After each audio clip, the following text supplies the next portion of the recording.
Bonsoir à tous et une fois de plus, bienvenue à cette rencontre Zoom YouTube où nous voyons ensemble comment Dieu nous parle à travers sa parole, à travers les révélations de ce livre merveilleux. Et puis, depuis quelques instants, nous sommes dans le livre de la Genèse et cette émission ne sera pas différente. C'est une continuité de ce que nous avons déjà vu par le passé dans nos précédentes études. Alors, ce mardi qui nous verra revenir sur le plateau, c'est le mardi 27. Donc, le 27 mai, nous serons de nouveau avec vous sur YouTube pardon, et Zoom pour la suite de cet océan de révélation du livre de la Genèse. Alors, je disais donc que nous allons nous intéresser aux révélations des chapitres 1 à 7 pour mieux comprendre les enjeux des chapitres 8 et 9. Car comprendre les enjeux des chapitres 8 et 9, c'est aussi avoir la compréhension de ce qui a été dit précédemment dans les chapitres 1 à 7, que nous avons déjà considéré en grande partie, mais qu'il nous reste encore à approfondir lors de cette étude d'aujourd'hui et les prochaines études. Ces chapitres-là, ils sont basiques.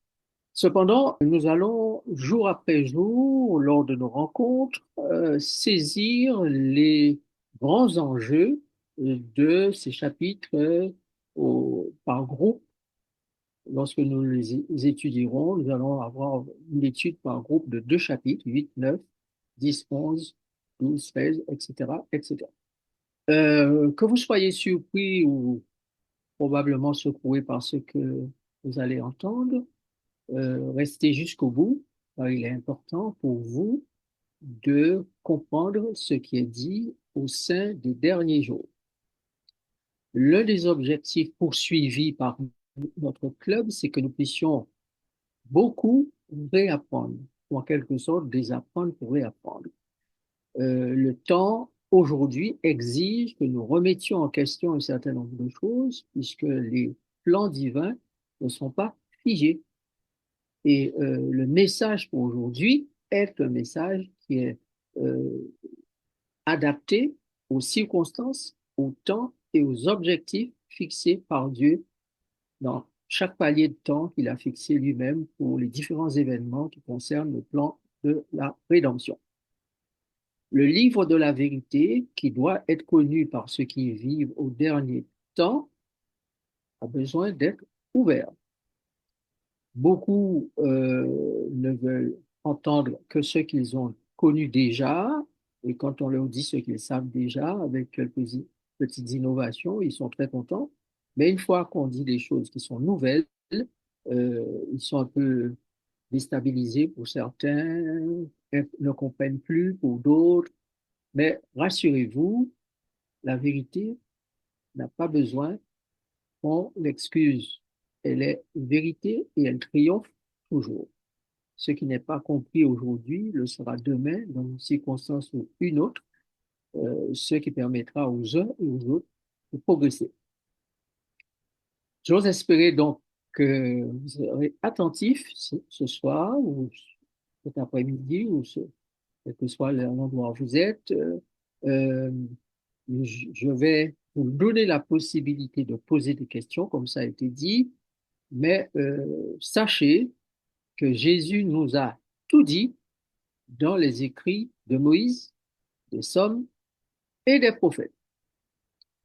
D'ailleurs, je voudrais que vous considériez cette révélation biblique. Elle se trouve dans 1 Corinthiens chapitre 2, si je ne m'abuse, je regarde, verset 9 et verset 10. Ouais, c'est ça. Je vérifie le texte pour que je vous donne un texte que vous allez devoir noter dans votre Bible. Et il y a une bonne raison pour laquelle il faudra noter ce texte. C'est 1 Corinthiens 2, versets 9 et 10. 1 Corinthiens 2, versets 9 et verset 10. Pourquoi je présente ce texte biblique? Le texte dit, comme il est écrit, ce sont des choses que l'œil n'a point vues, que l'oreille n'a point entendues, qui ne sont point montées au cœur de l'homme, des choses que Dieu a préparées pour ceux qui l'aiment, pardon. Généralement, les prédicateurs prennent ce verset pour créer l'effet de surprise de ce que Dieu va nous montrer. Or, le verset suivant dit que Dieu nous les a révélés par l'Esprit, car l'Esprit sonde tout, même les profondeurs de Dieu. Donc, pour nous qui avons reçu l'Esprit et ses révélations, il y a point de choses qui n'ont pas été vues, il y a point de choses qui n'ont pas été entendues, il y a point de choses qui ne sont point montées au cœur de l'homme concernant les choses que Dieu a préparées pour ceux qu'il aime. Dieu nous les a révélées par l'Esprit.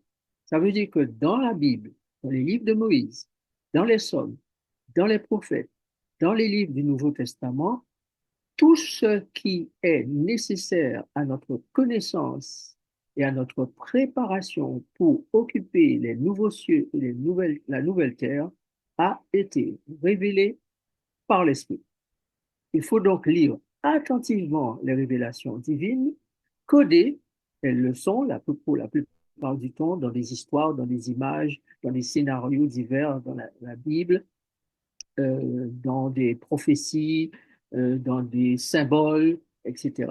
Mais tout est dit que Dieu avait à nous révéler pour notre préparation en tant que fils et filles de Dieu devant être héritiers et co-héritiers. Bon? Donc, il n'est plus question pour nous de dire ce sont des choses que l'œil n'a pas vues, etc. Et nous attendons quand Jésus reviendra. Non, le texte dit que Dieu nous les a révélés. Donc, cherchons à les comprendre. C'est ce que je fais, moi. C'est ce que je vous invite à faire, vous. Prenez la parole. Ensemble, nous faisons cet exercice. Répétez l'exercice chez vous et augmentez, accroissez votre connaissance des choses révélées. Maintenant, que devons-nous décoder et quels sont les messages des 7 premiers chapitres de la Genèse contenant les fondamentaux des écrits prophétiques destinés à ceux qui vivront à la fin des temps? Comment cela nous aide à mieux comprendre les chapitres 8 et 9 de la Genèse? Première révélation de Dieu après que le mal ait atteint un paroxysme. Et à cette révélation, j'attache une question. Que veut dire Dieu aux êtres d'esprit et de chair que nous sommes et qui vivons en ces derniers temps? Genèse chapitre 2, versets 22 à 24 et Genèse 6, verset 3. Notre premier lecteur nous en fera la lecture. L'Éternel Dieu forma une femme de la côte qu'il avait prise de l'homme, et il l'amena vers l'homme. Et l'homme dit, voici cette fois celle qui est os de mes os et chair de ma chair. On l'appellera femme parce qu'elle a été prise de l'homme. C'est pourquoi l'homme quittera son père et sa mère et s'attachera à sa femme, et ils deviendront une seule chair. Alors l'Éternel dit, mon esprit ne restera pas à toujours dans l'homme, car l'homme n'est que chair, et ses jours seront de 120 ans. La question, que veut nous dire Dieu par ces paroles? Comment décoder ce langage, ces symboles, ces images? Dieu nous présente l'être humain comme un être de chair et d'esprit. Adam est de chair dans laquelle Dieu a soufflé son esprit. Or, à un moment donné de l'histoire de l'humanité, et particulièrement après le péché et le mariage des fils de Dieu avec les filles des hommes, Dieu dit, maintenant mon esprit ne va pas toujours rester dans l'homme, car l'homme n'est que chair et ses jours ne seront que de 120 ans. Ça veut dire que il va de mourir, ça veut dire qu'il y aura séparation de l'esprit et de la chair. Nous devons comprendre que Dieu est en train de nous dire, je vous ai fait chair et esprit, vous avez choisi de vous soumettre à la chair, mon esprit ne peut pas rester indéfiniment en vous. Vous n'êtes maintenant que chair, mon esprit en vous est devenu prisonnier. C'est la chair qui domine, pas mon esprit. Mais cette situation ne peut pas durer éternellement. Je vais donc mener une opération de libération, de guerre, de nettoyage, de purification, et vous pouvez ajouter tous les mots qui sont équivalents à intervention de Dieu pour arrêter cette séparation de l'esprit et de la chair, parce que ça ne fonctionne plus comme Dieu avait voulu que ça fonctionne. En attendant, force est de constater que l'esprit de l'humanité est uniquement tourné vers le mal, dit le texte de Genèse chapitre 6. Elle ne peut, cette humanité, porter que des fruits de type ou du type d'arbre ou de nature qu'elle possède. L'être guidé uniquement par la chair ou l'esprit de la chair ou encore de la matière, c'est-à-dire l'homme avec son intelligence, l'homme avec sa logique, l'homme avec son raisonnement, l'homme avec sa sagesse, l'homme avec son éducation, son instruction. Cet homme-là ne peut plaire à Dieu. Le prophète dit, même ce qu'il ferait de plus beau, de plus bien et plus parfait est un vêtement souillé. Encore pire, s'il est affecté par le principe du péché, du mal. Maintenant, chers amis, entendez bien ce que déclare le livre de Job.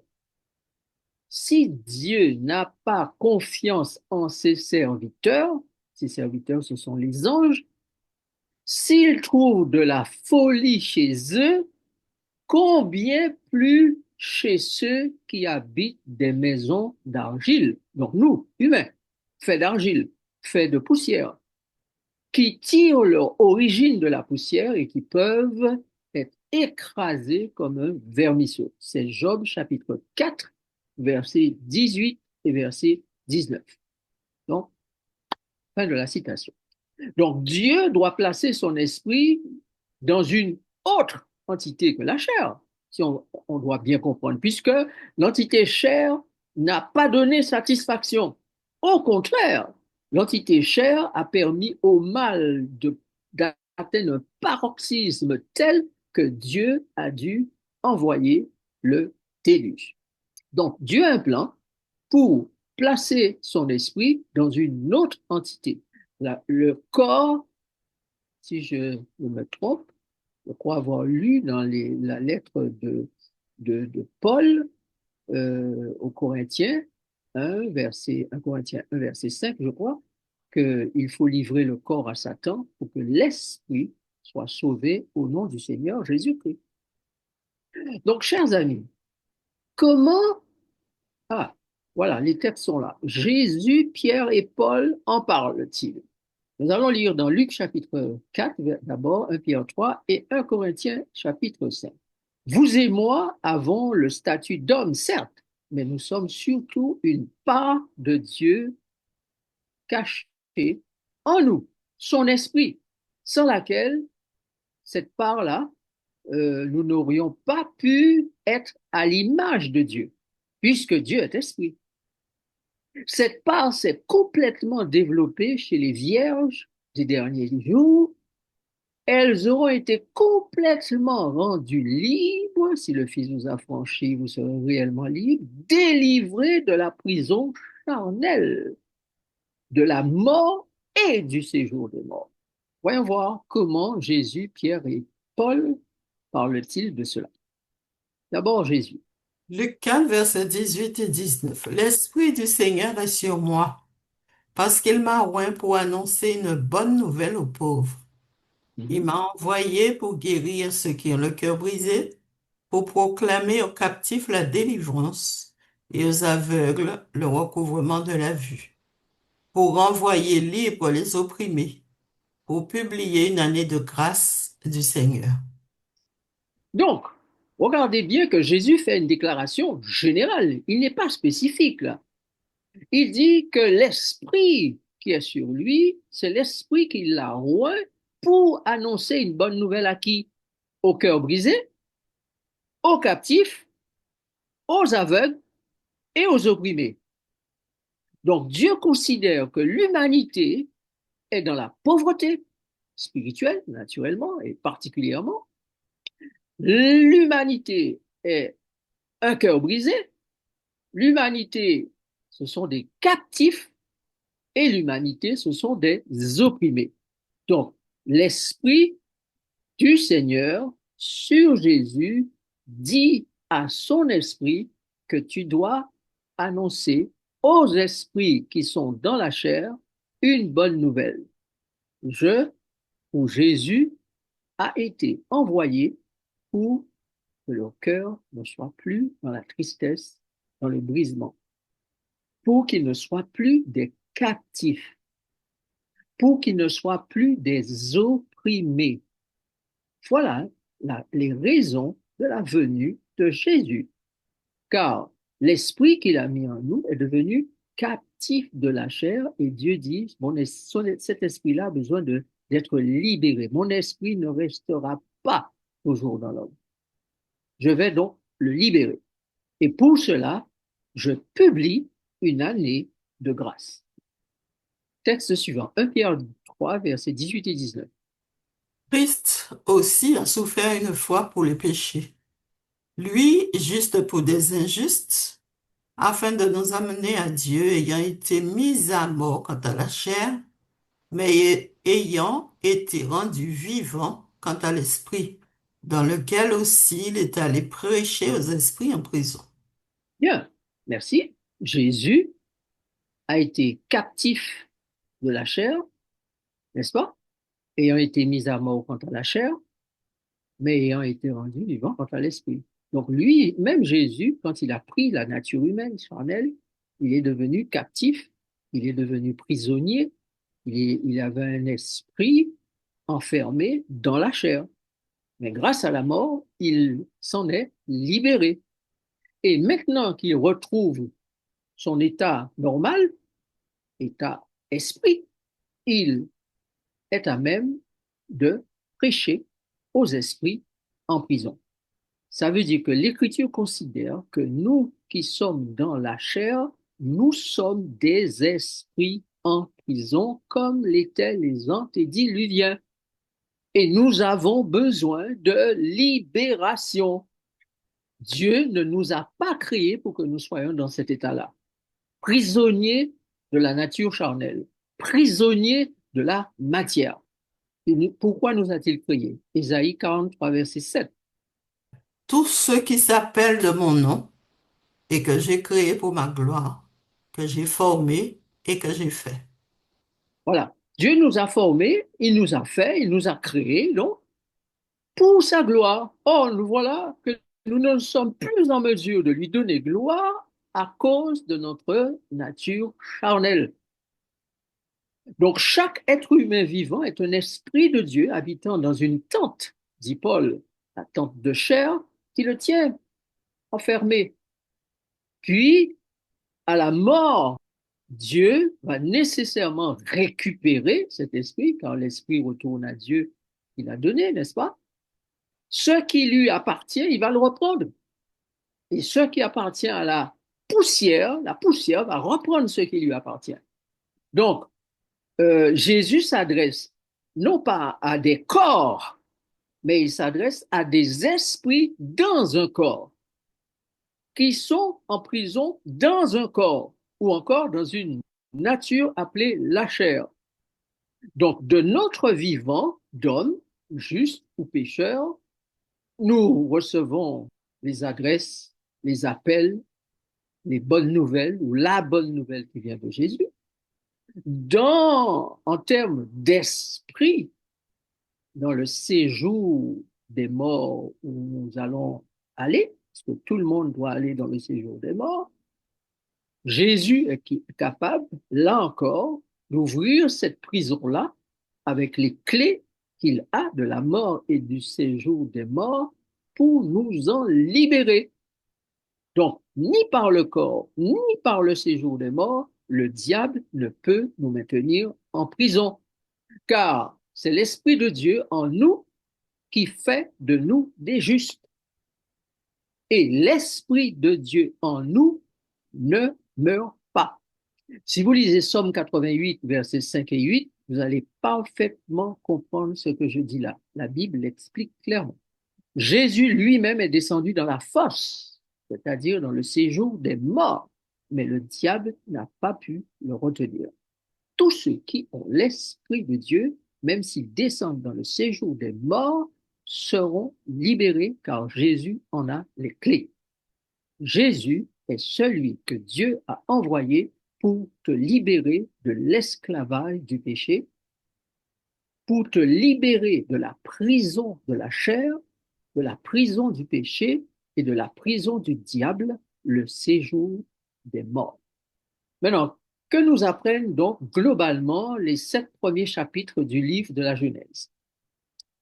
Ayant compris qui nous sommes maintenant, des esprits enfermés dans un corps, en prison dans un corps, particulièrement par le fait que nous avons maintenant une nature de péché, nous comprenons que nous avons un Père, le Père des esprits, qui a fait un plan, qui met tout en œuvre, qui a mis tout en œuvre pour nous récupérer et détruire l'essence et l'existence même du mal et de son auteur dans son univers. Les 7 premiers chapitres vont nous présenter les grandes lignes du plan récupérateur ou plan de sauvetage, plan de salut, sauvetage, salut, récupération des esprits en prison. Nous avons donc 7 grandes leçons de la création. Et la première leçon, le premier grand point de base, c'est le couronnement de la création. Voici ce que dit la Bible dans Colossiens chapitre 1, verset 15. Il est l'image du Dieu invisible, le premier-né de toute la création. La création de Dieu donc doit voir un premier-né, le Dieu de l'invisible, le Dieu invisible, le Dieu des esprits invisibles a rendu un esprit visible, c'est-à-dire celui de Jésus, pour que nous puissions, nous visibles, être libérés du pouvoir de la chair pour retrouver le monde invisible. Es-tu prêt à y aller? Donc Jésus est le but final de la création et de la rédemption. La libération de l'univers est faite par Jésus, par son sacrifice, par sa vie, sa mort et sa résurrection. Donc le mélange qui se trouve dans l'univers de Dieu, bien et mal, lumière et ténèbres, justice et injustice, ce mélange-là sera pulvérisé pour l'éternité. Mais Dieu a prévu de faire cela en plusieurs étapes. Nous avons lu tout à l'heure ce texte d'Ésaïe 43, verset 16, et nous le relisons pour bien saisir le plan divin. Tous ceux qui s'appellent de mon nom et que j'ai créé pour ma gloire, que j'ai formé et que j'ai fait. Voilà. Donc Jésus ne sera pas le seul que Dieu a formé pour sa gloire. Il y aura, d'après le texte d'Ésaïe 43, il y a 2 témoins de la gloire de Dieu. Jésus, serviteur de Dieu, et les vierges, serviteurs de Dieu. Donc, Dieu a prévu, en plus de Jésus, premier-né, plusieurs premiers-nés, comme Jésus. Eux n'auront pas à offrir leur vie en sacrifice pour sauver, mais ils auront à offrir leur vie en sacrifice pour témoigner. Et si vous lisez, et rappelez-vous le texte d'Hébreux chapitre 12, versets 22 à 24, que nous nous sommes approchés de l'assemblée des premiers-nés. Rappelez-vous le texte, Hébreux 12, verset 22, mais vous vous êtes approchés au verset 22 de la montagne de Sion, de la cité du Dieu vivant, de la Jérusalem céleste, des myriades qui forment le cœur des anges, de l'assemblée des premiers-nés, inscrits dans le ciel, du juge qui est le Dieu de tous, des esprits des justes parvenus à la perfection. Dieu, donc, a pu reprendre la main sur son esprit, il avait mis en l'homme. Il a d'abord repris la main avec la personne de Jésus, puis avec Jésus, il reprend la main sur tous ceux qui le veulent pour les débarrasser de la puissance et bientôt de la présence de la nature charnelle, diabolique, satanique, puisqu'elle est pleinement, royalement, totalement utilisée par le diable, n'est-ce pas? Et emmène l'homme à remplir la planète Terre du mal. Ce qui s'est passé au temps de Noé, dit Jésus, va se reproduire à nouveau à la fin du monde. Nous y sommes pleinement, nous y sommes plongés. On n'a plus besoin de grands prédicateurs pour dire au monde que tout va mal, que le monde est dans la panade, que le monde est envahi, enveloppé, immergé par les vagues du mal. Quelle est la leçon, quelle est l'instruction que nous devons tirer de la Genèse, cet océan de révélation? Première leçon, l'homme créé et hébergé dans le jardin d'Éden préfigure l'intention divine d'avoir un univers, dans son univers, pardon, un nouveau type de créature à son image pour son service dans le perpétuel. Jésus, le Dieu fait homme, en serait le premier qui donnerait naissance à toute une postérité à la fin des temps appelée les vierges. Donc Jésus, qui est le premier-né, a déclaré à la fin des temps, mon royaume sera semblable à 10 vierges. Poursuivons avec cette deuxième grande leçon de la création. Les créatures essentiellement célestes et les créatures essentiellement terrestres. Qu'est-ce que ça veut dire? Lisons Genèse chapitre 2, verset 20 et Isaïe 43. Et l'homme donna des noms à tout le bétail, aux oiseaux du ciel et à tous les animaux des champs. Mais pour l'homme, il ne trouva point d'aide semblable à lui. Voilà. On a déjà lu Isaïe 2 fois, 3 fois, je crois. On sait que l'homme a été créé pour la gloire de Dieu.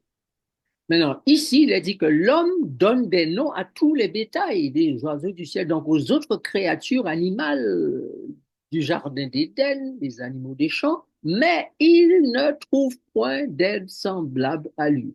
Les animaux peuvent l'aider d'une manière ou d'une autre, mais une aide semblable à lui, il n'en trouve pas. Quelle conclusion, quel langage, quel décodage. Le texte est en train de nous dire que l'homme créé à l'image de Dieu n'a pas trouvé dans son entourage une aide semblable à lui.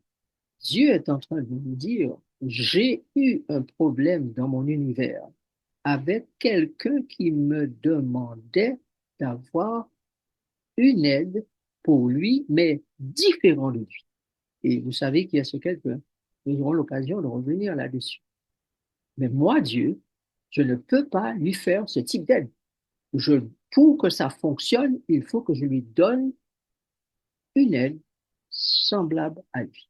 Et ce monsieur, cet être, cet être corrompu, va descendre et corrompre Ève, corrompre Adam pour que ce que Dieu a prévu ne fonctionne pas.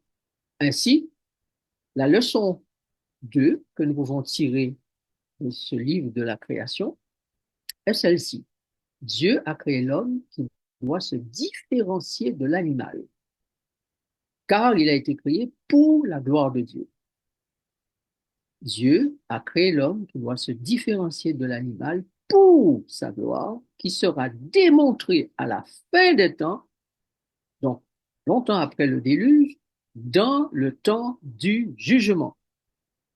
Donc, à partir de la venue de Jésus, Dieu met en place le plan prévu pour que l'être humain se différencie totalement de l'animal, puisque Dieu a dit après le péché, il n'est qu'animal, c'est-à-dire chair. Il fonctionne selon la chair, il ne fonctionne plus selon mon esprit. Et d'ailleurs, mon esprit ne pourra pas rester en lui indéfiniment. Donc maintenant, il faut qu'il revienne à la fonction esprit. Il faut qu'il retrouve son état d'homme-esprit. Si la chair n'est pas sous le contrôle de l'esprit, mon esprit, l'homme ne peut pas être mon serviteur. Troisième leçon.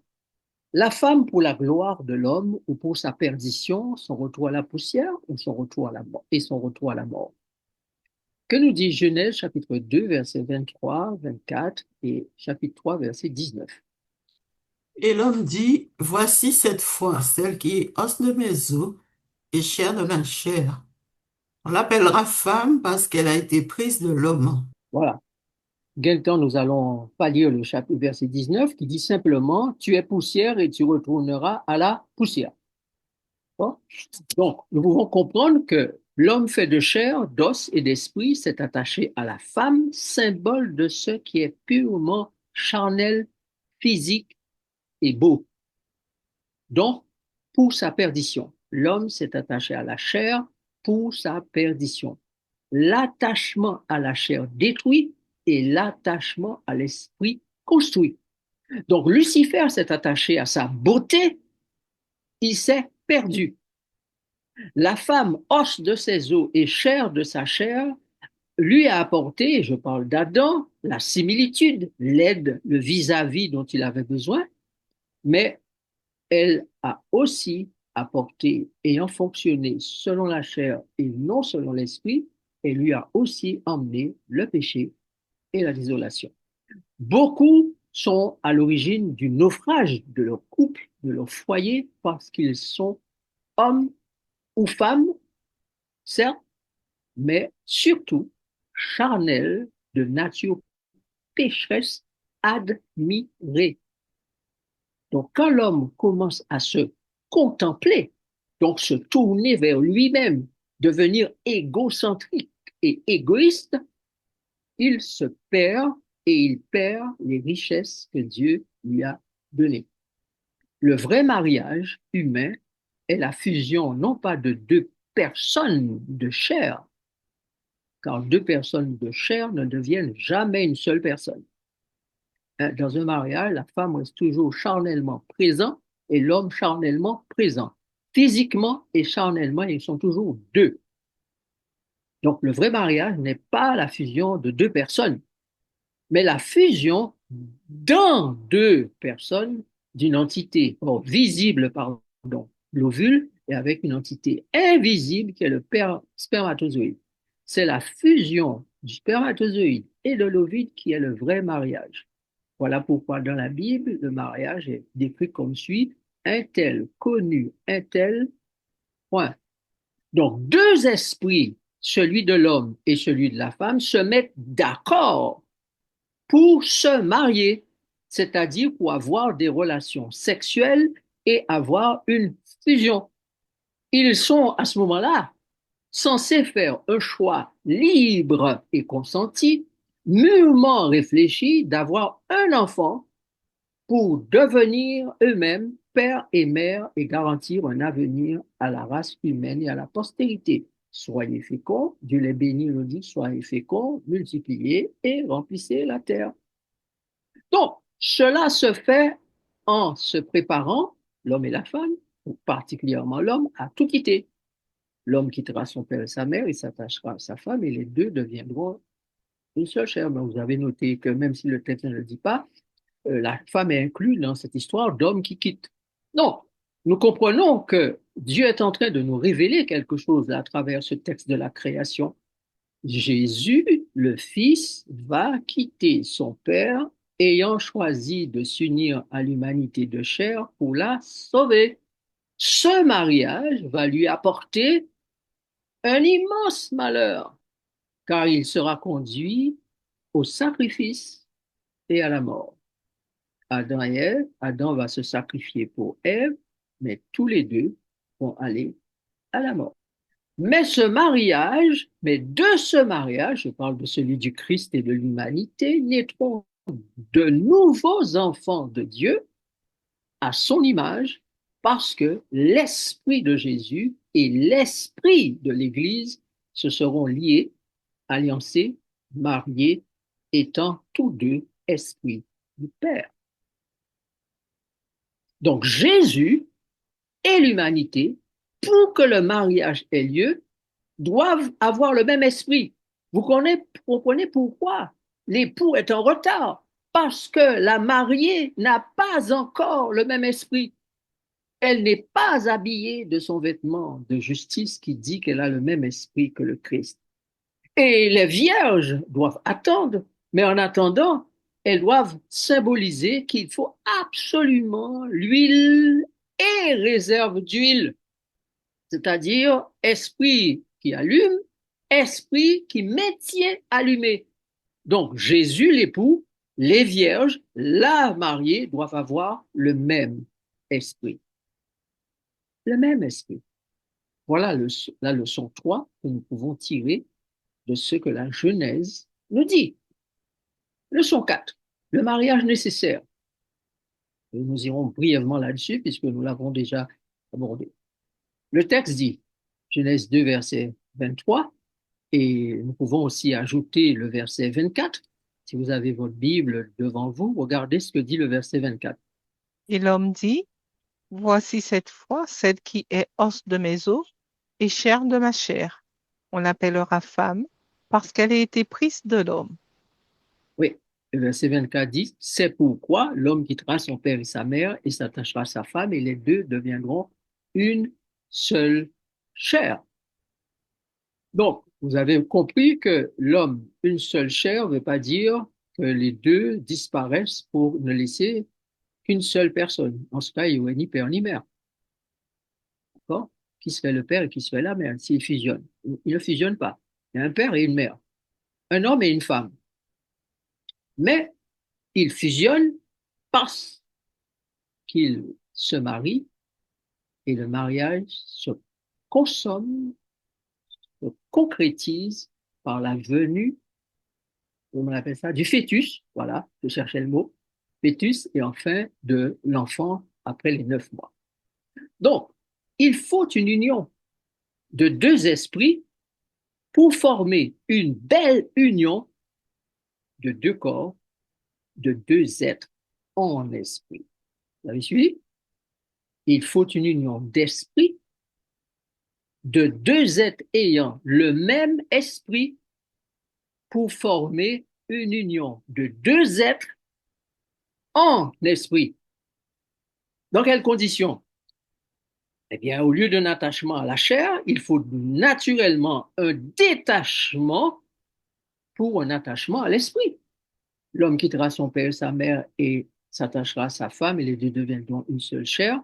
C'est d'abord pour cette chose-là est une catastrophe.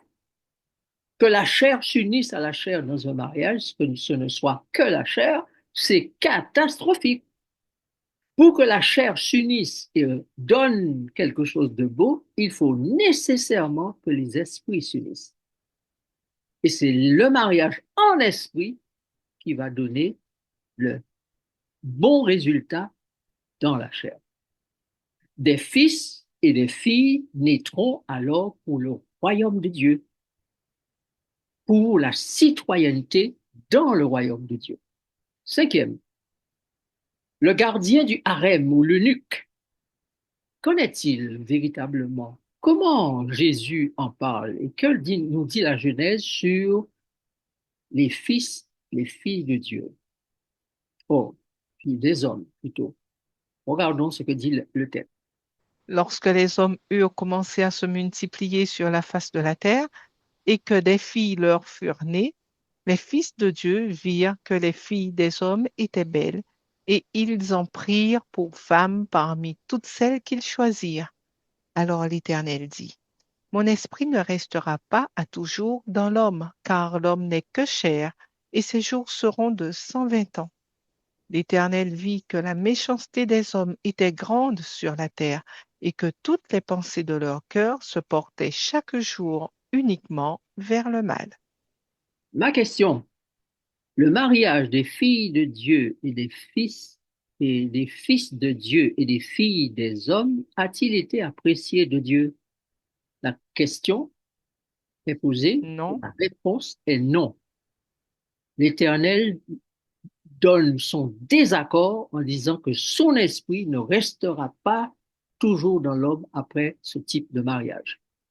Car l'homme ne se marie, ne s'est marié que selon la chair. Et à cause de ce type de mariage, eh bien, ses jours seront abrégés, 120 ans.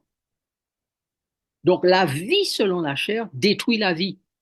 La vie selon la chair détruit la santé. La vie selon la chair emprisonne l'esprit. Et la méchanceté grandit. L'amour se refroidit. Donc, aujourd'hui, Dieu appelle ses fils et ses filles à repenser cette affaire de mariage. Et il leur dit, s'ils veulent bien comprendre ceci, regardez le texte à l'écran. On peut le lire même s'il n'a pas la même physionomie.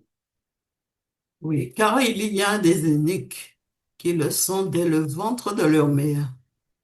Il y en a qui le sont devenus par les hommes. Et il y en a qui se sont rendus tels eux-mêmes à cause du royaume des cieux. Que celui qui peut comprendre comprenne. Ah, donc c'est pas un butin facile à comprendre. C'est pas un butin facile à accepter. Jésus est en train de nous dire que le royaume des cieux ne fonctionne qu'avec des eunuques, c'est-à-dire des gens stériles qui ne peuvent pas enfanter parce qu'ils ont été castrés, qui ne peuvent pas se marier car dans le contexte du mariage biblique et divin pour donner une postérité.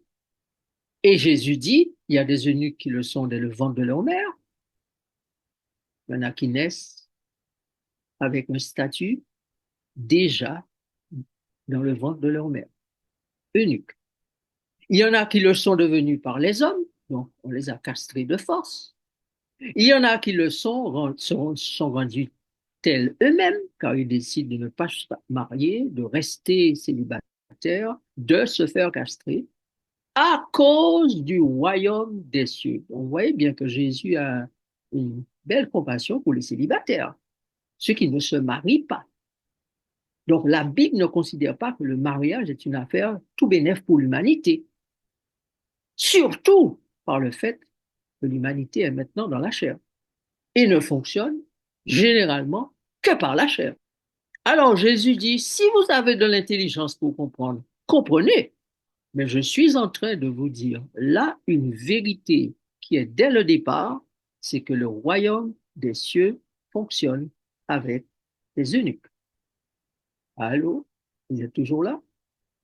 Oui, je crois que vous écoutez attentivement. Quelle conclusion tirer? Alors, il faut conclure. L'égoïsme et l'égocentrisme n'existent pas dans le royaume des cieux.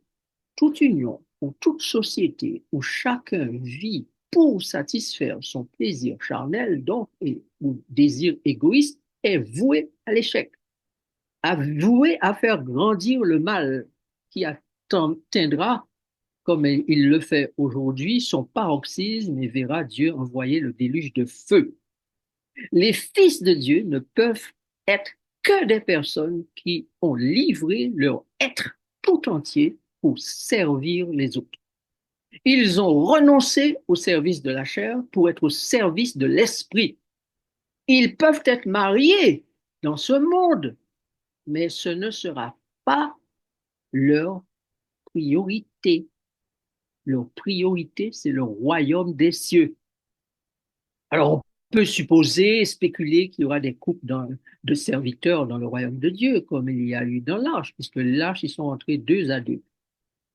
Il y a eu, vous vous souvenez, 4 couples de 2. Noé, sa femme, les 3 fils et leurs femmes. Donc, on peut imaginer cette symbolique euh, cette symbolique donnée va nous emmener à quelque chose qui peut s'imaginer être que dans le royaume des cieux, Dieu faisant toutes choses nouvelles, si les serviteurs dans le royaume des cieux travaillaient avant tout seuls, maintenant Dieu va les faire travailler par pair. C'est ce qu'on peut imaginer de cette symbolique des gens qui entrent dans l'arche 2 à 2. les hommes deux à deux, les animaux deux à deux. Ben, Dieu veut nous dire quelque chose par là. Donc j'imagine que probablement, dans le royaume des cieux, les êtres qui seront au service du royaume seront deux par deux. Seront-ils mariés? Seront-ils mis simplement en couple de serviteurs? Je ne sais pas. Mais Genèse nous donne d'essayer de comprendre quelque chose là, que Dieu va faire, puisque l'arche symbolise quoi? N'est-ce pas l'espace de salut, la Canaan céleste, dans laquelle nous allons entrer? L'arche ne symbolise-t-elle pas le sanctuaire de Dieu, là où Dieu cache les siens, les met en sécurité, etc., etc. Donc finalement, pour nous mettre en sécurité de cette terre qui ne comporte que des espaces d'insécurité, où Dieu va-t-il finalement nous mettre en sécurité pour l'éternité?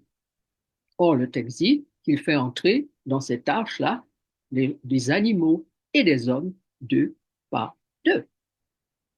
Bon, je m'arrête là, je ne veux pas spéculer. Dieu seul connaît la finalité de cette affaire, mais il nous a donné l'intelligence et puis il nous dit, je vous ai tout dit, ce sont des choses que je n'ai point cachées, je les ai révélées par mon esprit, donc peut-être que j'ai raison de dire ça. Essayons d'aller plus loin. Demandons à Dieu si ce que nous venons de dire et révéler est la vérité ou pas. Sixième et avant-dernier point, avant de nous séparer, le sort de ceux qui s'attacheront aux filles des hommes ou de la chair. Genèse 6, verset 3, nous dit quoi? Rappelons le texte. Il dit alors, l'Éternel dit, mon esprit ne restera pas à toujours dans l'homme, car l'homme n'est que chair, et ses jours seront de 120 ans. OK. Donc, quel sera le sort de ceux qui s'attacheront aux filles des hommes, c'est-à-dire à la chair? L'Esprit de Dieu ne pourra pas demeurer en eux. Et le texte poursuit en disant qu'ils vont retourner à la poussière. Donc, ceux qui voudront rester attachés à la chair, à la poussière de la terre, à mère terre, symbolisée par Ève, par amour pour ses plaisirs et amour pour toutes sortes de plaisirs de la chair et la beauté physique de la chair, eh bien, ceux-là ne pourront pas vivre dans le royaume des cieux, car trop charnels, ils subiront le déluge de feu. Alors, pourquoi ne pas inventer dès à présent les couples uniques qui vivent pour le royaume des cieux? C'est une proposition, hein? Vous n'êtes pas obligé de la suivre. La réalité, c'est que Dieu vous demande actuellement de ne pas avoir votre mariage pour priorité, mais le royaume des cieux.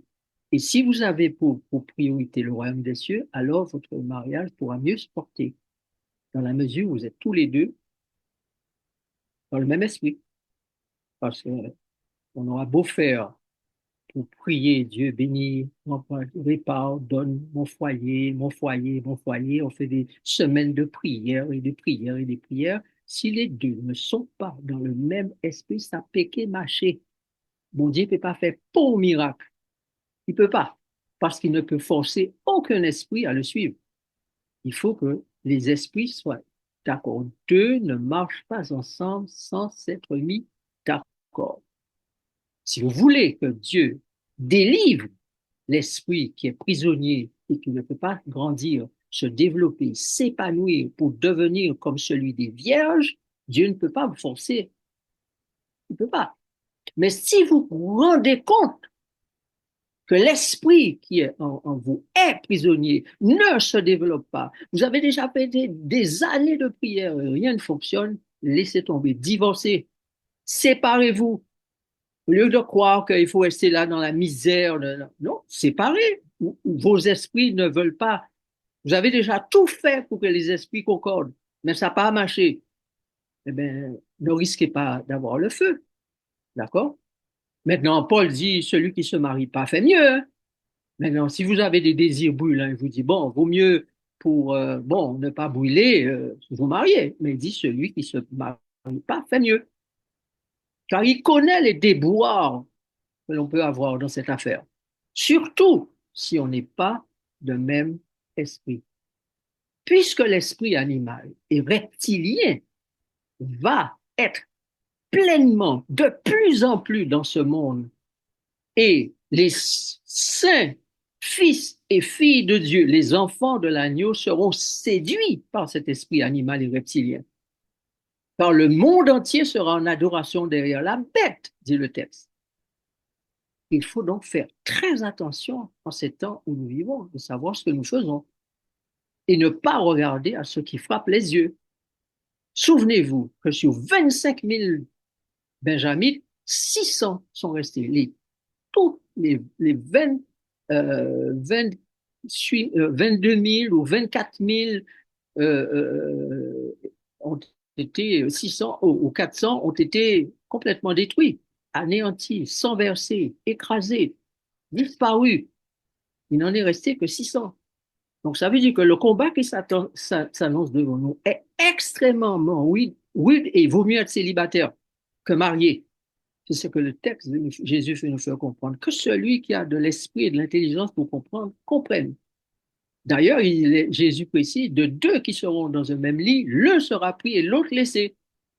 Donc les temps sont extrêmement sérieux et difficiles et il faut beaucoup d'intelligence et d'esprit pour savoir si on prend certaines voies ou pas maintenant. Le temps est fini. Mon esprit ne restera pas toujours en l'homme et c'est le temps où l'esprit de Dieu se retire. Dernière leçon. Qu'est-ce que le repos éternel? Genèse 2, versets 1 à 3 nous parle de la fin de la création et il nous est dit que Dieu acheva au septième jour son œuvre qu'il avait faite. Il se reposa au septième jour de toute son œuvre qu'il avait faite.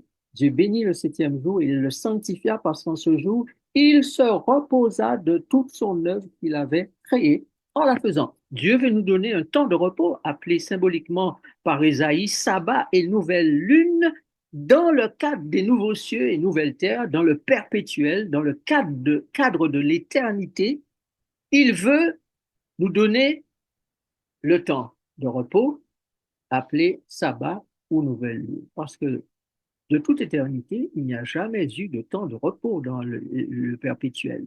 Le perpétuel est un travail, le royaume des cieux, c'est un travail perpétuel où on ne s'arrête jamais.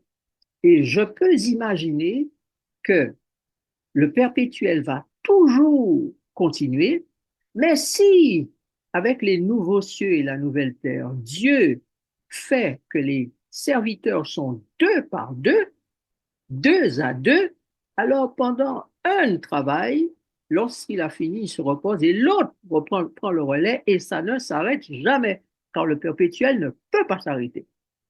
Mais maintenant qu'il y a deux personnes pour une même tâche, ça devient possible et on peut beaucoup plus mieux imaginer que pour les nouveaux cieux et la nouvelle terre, l'arche de salut, deux à deux, deux à deux. Maintenant, Dieu veut faire toutes choses en parfaite harmonie avec sa sainteté et avec son aval et ses bénédictions. Voilà pourquoi le sabbat est dit comme étant un jour qui sanctifie, ou Dieu sanctifie, un jour que Dieu a béni. Donc, la bénédiction de Dieu et la sainteté de Dieu seront parfaitement établies et respectées pour que le double, le couple, permette le repos. Désormais, avec les nouveaux cieux et la nouvelle terre. Le contenu de ces sabbats reste à découvrir. On sait simplement que Isaïe nous dit qu'il fera toutes choses nouvelles. Donc, leçon 7, il n'y aura ni jour ni nuit, nous baignerons dans la lumière et le repos qui sera nouveau et perpétuel. Le salut et la vie éternelle seront garantis pour l'éternité, comme pour Noé et sa famille dans l'arche. Mais il y aura d'abord le désordre avant l'ordre. Ordo ab chaos. C'est la devise des francs-maçons. Voilà pourquoi, dans leur plan, ils pensent que le chaos doit aussi précéder l'ordre. Parce qu'ils veulent un ordre. La Bible dit que les meurtriers, les lâches, les impudiques, les incrédules, les enchanteurs, les idolâtres, qui auront exercé leur liberté et leur profession pendant des siècles, se verront jetés dans les temps de feu et la terre sera purifiée, recréée et repeuplée. Donc, chers amis, cette vision prophétique des premiers chapitres conditionne l'écriture et la compréhension des autres chapitres prophétiques de la Bible, et notamment les chapitres 8 à 11 que nous allons étudier la prochaine fois, parce que à partir du verset 18 ou 24, je crois, nous n'avons pas terminé le chapitre 9, mais le chapitre 9 va coller avec le chapitre 10 et le chapitre 11. Voilà.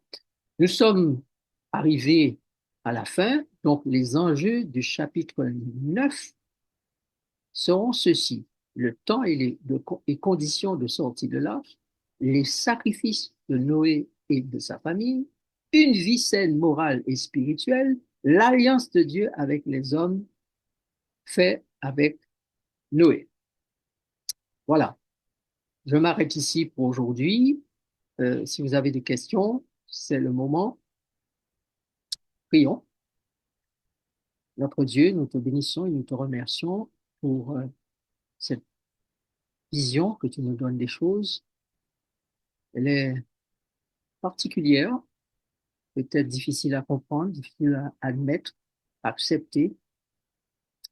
Nous avons du mal à désapprendre pour réapprendre, et nous comptons sur la grâce de ton esprit pour nous donner la lumière et la plénitude de la lumière pour que nous soyons des vierges informées, engagées, à disposition de l'époux et des serviteurs et servantes préparés pour l'éternité.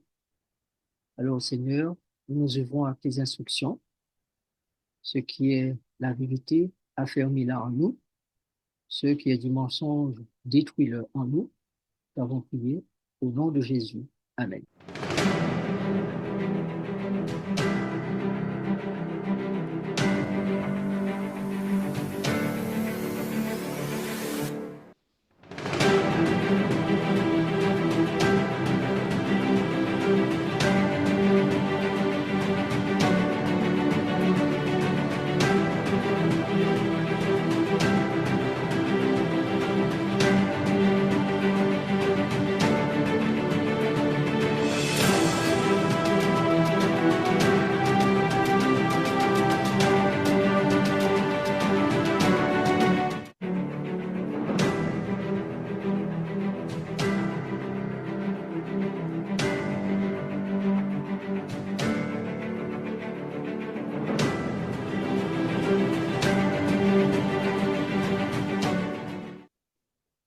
Voilà, eh bien, merci à vous d'avoir été parmi nous. Le sujet était un peu coriace, comme on dit, pas évident, mais j'espère que vous avez bien noté, pris note. Vous allez relire tous ces textes, revoir la vidéo, réécouter les choses pour comprendre, poser des questions et ainsi vous instruire, être informé de ce que Dieu voudrait nous faire comprendre, de ce que nous sommes et de ce qu'il attend de nous dans ces derniers temps. Que Dieu vous bénisse. Merci à tous. Merci à tous ceux qui ont lu et à tous ceux qui ont écouté sagement et religieusement. Voilà. À bientôt. Que Dieu vous garde. À À bientôt. bientôt. Bon après-midi. Bye bye.